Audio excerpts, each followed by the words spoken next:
हाल ही में 1 फरवरी को वित्त मंत्री निर्मला सीतारमण ने संसद में वर्ष 2026-27 के लिए बजट प्रस्तुत किया है। आइए समझते हैं कि बजट क्या होता है, भारत सरकार के पास पैसा कहां से आता है और वो उसे कहां पे खर्च करती है। बजट एक ऐसा वित्तीय खाता है जिसमें कोई सरकार एक निश्चित समयावधि के लिए अपना अनुमानित आय और व्यय का विवरण देती है और अपनी भविष्य की रणनीतियां और योजनाओं को स्पष्ट करती है। भारतीय संविधान में कहीं भी प्रत्यक्ष रूप से बजट शब्द का उल्लेख नहीं मिलता है, बल्कि इसके लिए अनुच्छेद 112 में वार्षिक वित्तीय विवरण यानी एनुअल फाइनेंशियल स्टेटमेंट शब्द का प्रयोग किया गया है, जिसे हम सामान्य भाषा में आम बजट या यूनियन बजट कहते हैं।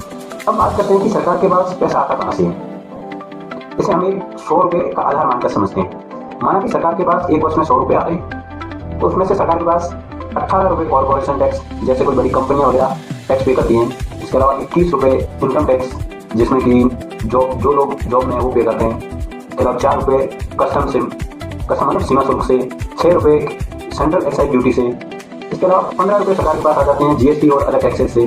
10 रुपए सरकार के पास आ जाते हैं नॉन टैक्स रेवेन्यू जैसे कि कुछ चालान या कोर्ट की फीस, या फिर जैसे कि इंडियन एम्बेसी में जो पैसे आते हैं वो सब ऐसे मिला के जो भी टैक्स के दायरे में नहीं आते हैं। इसके अलावा सरकार को 2 रुपए मिल जाते हैं नॉन डेब्ट कैपिटल रिसिप्ट, जिसमें सरकार ने अपनी संपत्ति जैसे कि LIC में शेयर को बेच दिया या फिर डिसइन्वेस्टमेंट कर दिया, जैसे कि एयर इंडिया को टाटा को बेचना।